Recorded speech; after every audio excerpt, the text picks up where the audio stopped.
আমাদের হোটেলের পরিবেশটা এত ভালো ছিল, তাই চেক আউট করে দেওয়ার পরও আমরা হোটেল চত্বর থেকে বেরিয়ে যেতে পারছিলাম না।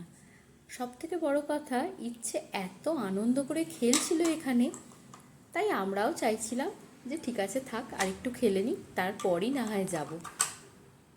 মানে মা বাবারও ইচ্ছা থাকার আর ইচ্ছেরও থাকার ইচ্ছা, এই হলো ব্যাপার। সব থেকে বড় কথা, আমরা যে যে সময় ওখানে গেছিলাম, এত সুন্দর ওয়েদার আমাদের সঙ্গ দিয়েছিল। কখনো মেঘ, কখনো বৃষ্টি, কখনো বরফ পড়ছে, আর ঠিক এই সময় প্রচণ্ড রোদ বেরিয়েছে, একটু যেন গরমও পড়ছিল। আসলে আমরা অনেকগুলো লেয়ার পরেছিলাম তো।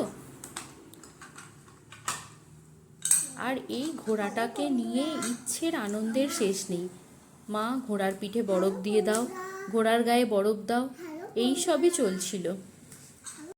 এই জায়গা এই জায়গাটা দেখে একটা কথাই বারবার মনে হচ্ছিল, যদি নিজের মানুষগুলোকে একবার এখানে আনতে পারতাম, যদি সবাইকে এই জায়গাটা দেখাতে পারতাম, কি ভালোই না লাগতো।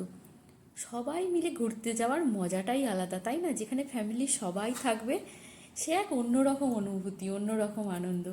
এখানেও আমাদের মজা হয়, এখানে শুধু আমরা থাকি, কিন্তু ফ্যামিলি সবাই থাকলে কী যে আনন্দ হতো তা